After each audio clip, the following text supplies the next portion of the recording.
नमस्कार, state bus news में आपका स्वागत है। मैं हूं प्रतिमा शाह। आइए बढ़ते हैं आज की तमाम खबरों की ओर। दुष्कर्म का झूठा मुकदमा करना पड़ा महंगा, लौटानी होगी मुआवजे की 10.5 लाख की राशि। पोक्सो अदालत ने दिया आदेश। दरअसल कोर्ट को गुमराह कर प्राप्त की गई मुआवजे की राशि एक पीड़िता को अब वापस करनी होगी।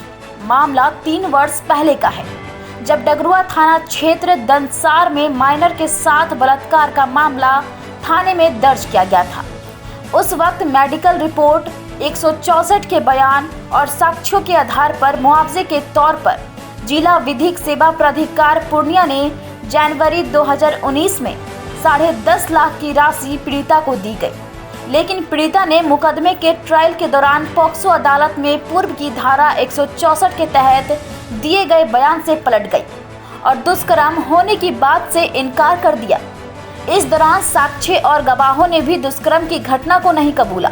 लिहाजा पोक्सो अदालत पूर्णिया के न्यायाधीश प्रशांत कुमार झा ने मामले की गंभीरता को देखते हुए मुआवजे की राशि वापस करने का आदेश दे दिया। विशेष लोक अभियोजन पोक्सो के वकील जीवन कुमार ज्योति ने बताया कि मेडिकल रिपोर्ट 164 के बयान के आधार पर पीड़िता को 10,50,000 की राशि मुआवजे के तौर पर दी गई थी। लेकिन पोक्सो कोर्ट में चले गवाह और बयान के आधार पर मुकदमा झूठा निकला। लिहाजा पोक्सो कोर्ट ने पीड़िता से राशि वसूल करने की बात कही। साथ ही जिला अपराध क्षति प्रतिकार बोर्ड को भी राशि वसूलने का आदेश दिया है। विशेष लोक अभियोजन पक्ष के वकील जीवन ज्योति कुमार की माने तो इस तरह के और भी कई मामले सामने आएंगे, जिसमें बलात्कार के बाद मुआवजा की राशि ली गई है, लेकिन कोर्ट में साबित नहीं होने की दिशा में है।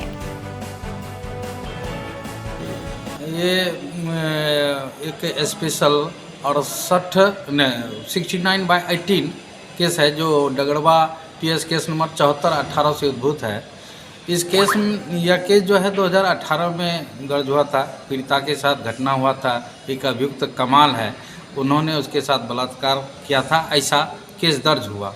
केस दर्ज होने के बाद अनुसंधान शुरू हुआ। अनुसंधान के दौरान पीड़िता ने महिला पुलिस पदाधिकारी के सामने और न्यायालय में मजिस्ट्रेट के सामने बयान दे कि कमाल ने मेरे साथ ज़बरदस्ती बलात्कार किया। उसके बाद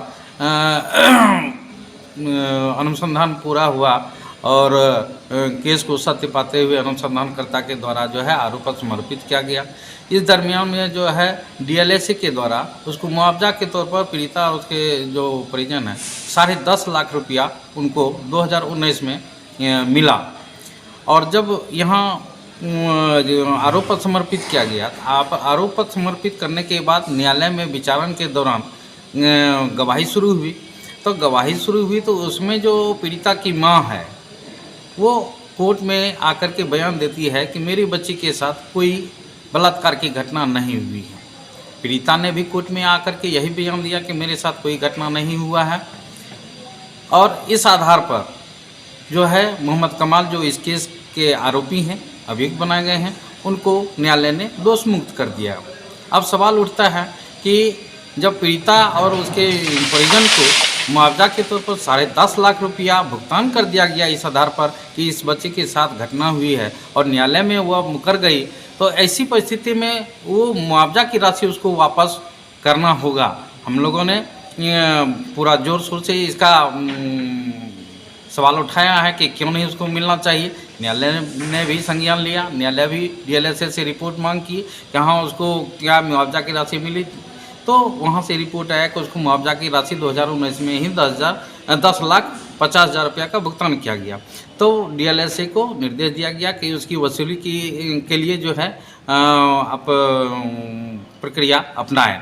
तो अब आगे DLSA किस तरह से मुआवजा की राशि को वापस लेती है या DLSA आगे निर्णय लेगी। क्या लगता है कि इस तरह के जो मामले हैं कि बलात्कार की घटना और उसमें मुआवजा देने की बात, खास करके माइनर के केस में, तो कई और भी मामले होंगे जिसमें मुआवजा मिल गया होगा और पीड़िता जो है वो दोषी। अभी तक जो हमारे न्यायालय में देखने को मिल रहा है 3 ऐसे केस। ऐसे ही तमाम खबरों के लिए स्टेट बस के YouTube चैनल को लाइक और सब्सक्राइब करना ना भूलें। धन्यवाद।